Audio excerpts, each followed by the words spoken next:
আপনারা শুনছেন গপ্পতরী। গল্পের মায়া হারিয়ে যেতে আপনাদের সকলকে স্বাগতম আজকের গল্পের আসরে। আমাদের আজকের আয়োজন রবীন্দ্রনাথ ঠাকুরের বিখ্যাত ছোট গল্প শুভা। আপনি যদি আমার চ্যানেলে নতুন হয়ে থাকেন তবে সাবস্ক্রাইব করে বেল আইকনটিতে ক্লিক করতে ভুলবেন না যেন। বর্তমান সময়ের দর্শকদের জন্য গল্পটিকে চলিত ভাষায় উপস্থাপন করা হলো।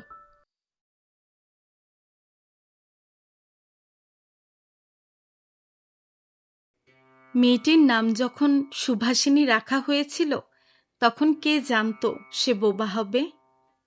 তার দুই বড় বোনের নাম ছিল সুকেশিনী আর সুহাসিনী। তাই নামের মিল রাখতে তার বাবা ছোট মেয়েটির নাম সুভাষিনী রাখে। এখন সবাই তাকে সংক্ষেপে শুভা বলে। নিয়ম মতো খোঁজখবর আর অনেক খরচ করে বড় দুই মেয়ের বিয়ে হয়ে গেছে। এখন ছোট মেয়েটা বাবা মায়ের নীরব দুশ্চিন্তার বোঝা হয়ে ঘরে পড়ে আছে। যে কথা বলতে পারে না, সে যে অনুভব করে এ কথা সবাই ভাবে না। তাই তার সামনেই সবাই তার ভবিষ্যৎ নিয়ে চিন্তা করত। ছোটবেলা থেকেই সে বুঝে গিয়েছিল, সবাই মনে করে সে যে বিধাতার অভিশাপ হয়ে তার বাবার বাড়িতে জন্মেছে। তাই সে চেষ্টা করত সবার চোখের আড়ালে থাকতে। মনে করত সবাই যদি তাকে ভুলে যায় তাতেই ভালো। কিন্তু কষ্ট কি কখনো ভুলে থাকা যায়? বাবা মায়ের মনে সে সবসময়ই ছিল। বিশেষ করে তার মা তাকে নিজের একটা ত্রুটি বলে ভাবতেন, কারণ মা সাধারণত মেয়েকে নিজের অংশ মনে করেন। আর মেয়ের কোনো অসম্পূর্ণতা থাকলে সেটা নিজের লজ্জা মনে করেন। বরং তার বাবা বাণীকণ্ঠ শুভাকে অন্য মেয়েদের চেয়ে একটু বেশিই ভালোবাসতেন। কিন্তু মা তাকে নিজের গর্ভের কলঙ্ক মনে করে খুব বিরক্ত ছিলেন। শুভা কথা বলতে পারত না, কিন্তু তার বড় বড় কালো চোখ ছিল, আর তার ঠোঁটের ভাব সামান্য নড়লেই কচি পাতার মতো কাঁপত। কথায় আমরা যে ভাব প্রকাশ করি সেটা অনেক সময় ঠিকভাবে বোঝাতে পারি না, আবার ভুলও হয়। কিন্তু চোখের ভাষা বোঝাতে কোনো তর্জমা লাগে না। মনের ভাব নিজে থেকেই চোখে ফুটে ওঠে। কখনো উজ্জ্বল, কখনো ম্লান, কখনো চুপচাপ চেয়ে থাকা, কখনো বিদ্যুতের মতো চঞ্চল হয়ে ওঠা। যার মুখে কথা নেই তার চোখের ভাষা গভীর আর উদার, স্বচ্ছ আকাশের মতো। এই কথা না বলার মানুষের মধ্যে যেন প্রকৃতির মতো একটা নিঃসঙ্গ মহত্ব ছিল। তাই সাধারণ ছেলেমেয়েরা তাকে একটু ভয় পেত, তার সঙ্গে খেলত না। সে ছিল নির্জন দুপুরের মতো, নিঃশব্দ আর একা। গ্রামের নাম চণ্ডীপুর। নদীটা বাংলাদেশের একটা ছোট নদী, একেবারে ঘরে গৃহস্থের মেয়ের মতো। খুব বেশি দূর পর্যন্ত ছড়ায়নি। সরু শান্ত নদীটা নিজের কুল বাঁচিয়ে কাজ করে যায়।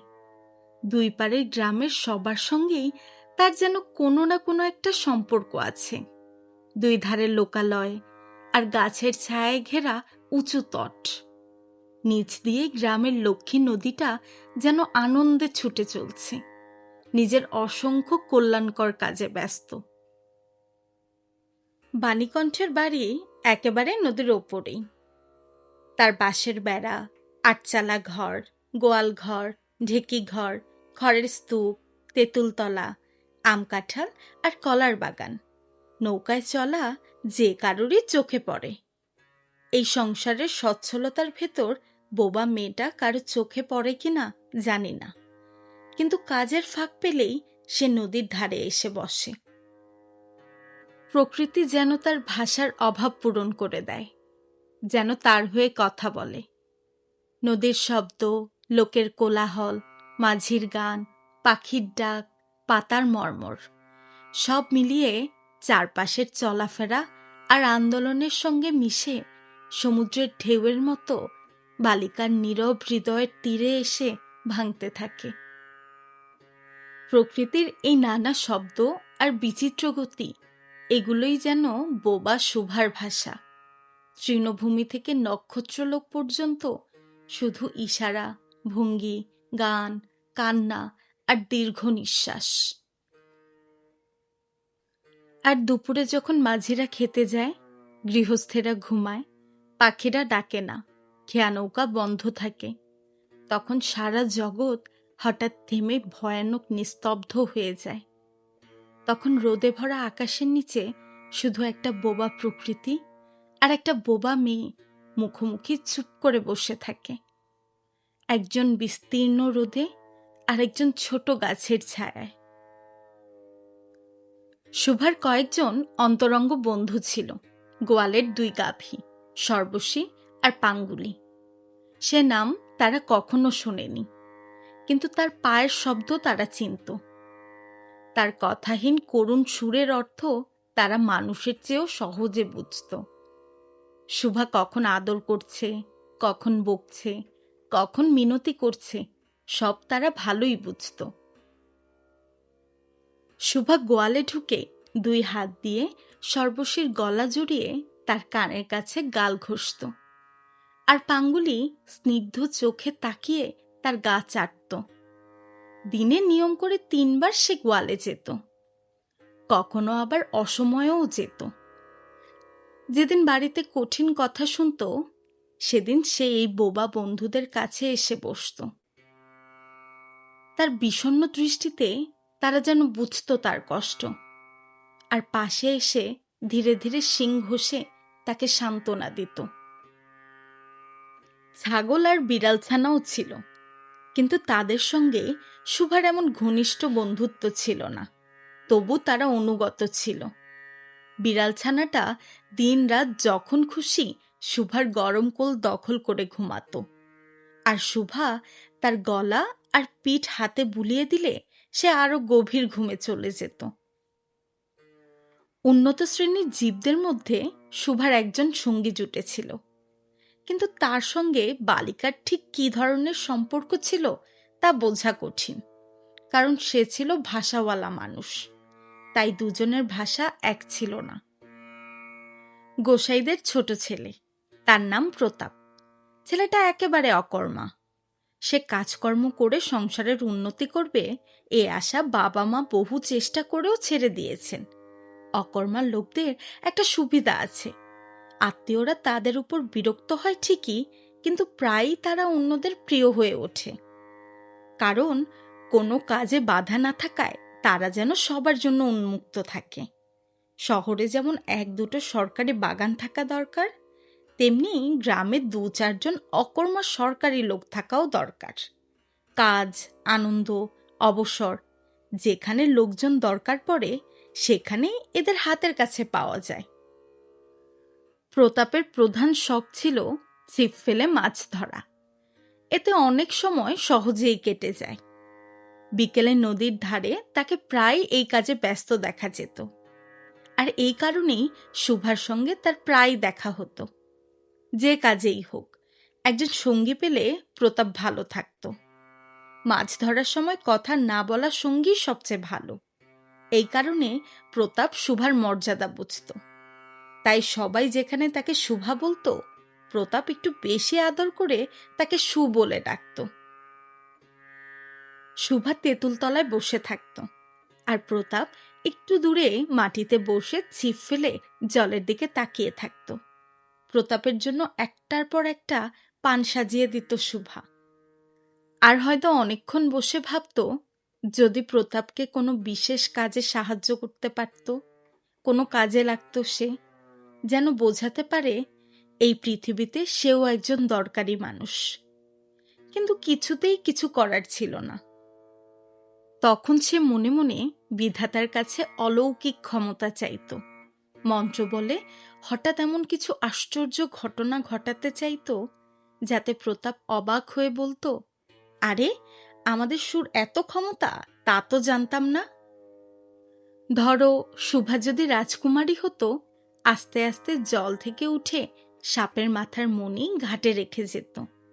প্রতাপ তার তুচ্ছ মাছ ধরা ছেড়ে সেই মণি নিয়ে জলে ঝাঁপ দিত, আর পাতালে গিয়ে দেখত রূপার অট্টালিকায় সোনার পালঙ্কে কে বসে আছে? আমাদের বাণীকণ্ঠের বাড়ির সেই বোবা মেয়ে সু, আমাদের সু, গভীর নিস্তব্ধ পাতালপুরীর একমাত্র রাজকন্যা। এটা কি হতে পারত না? এটা কি এত অসম্ভব?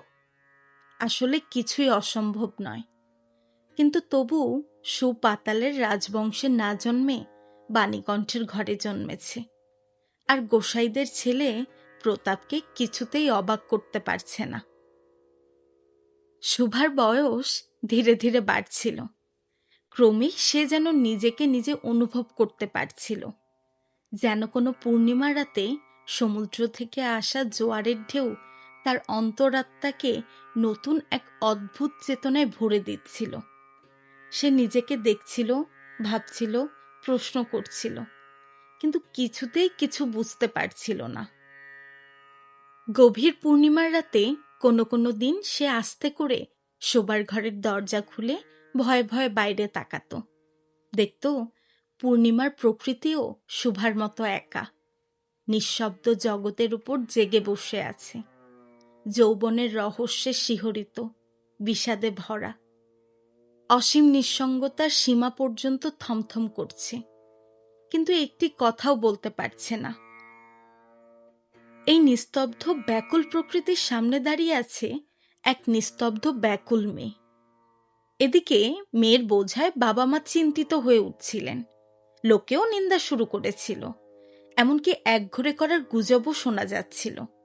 বাণীকণ্ঠের সচ্ছল অবস্থা ছিল, দিনে 2 বেলা মাছ ভাত খেত, তাই তার শত্রুও বেশি ছিল। স্ত্রী পুরুষে অনেক পরামর্শ হলো। কিছুদিনের জন্য বাণী বিদেশ গেল। শেষে ফিরে এসে বলল, চলো কলকাতায় চলো। বিদেশ যাত্রার আয়োজন শুরু হলো। কুয়াশায় ঢাকা সকালের মতো শুভার হৃদয় কান্নার বাষ্পে ভরে গেল। এক অজানা আশঙ্কায় সে কয়েকদিন ধরে বোবা পশুর মতো বাবা মায়ের পেছনে পেছনে ঘুরত। বড় বড় চোখ মেলে তাদের মুখের দিকে তাকিয়ে কিছু বোঝার চেষ্টা করত, কিন্তু তারা কিছুই বুঝিয়ে বলতো না।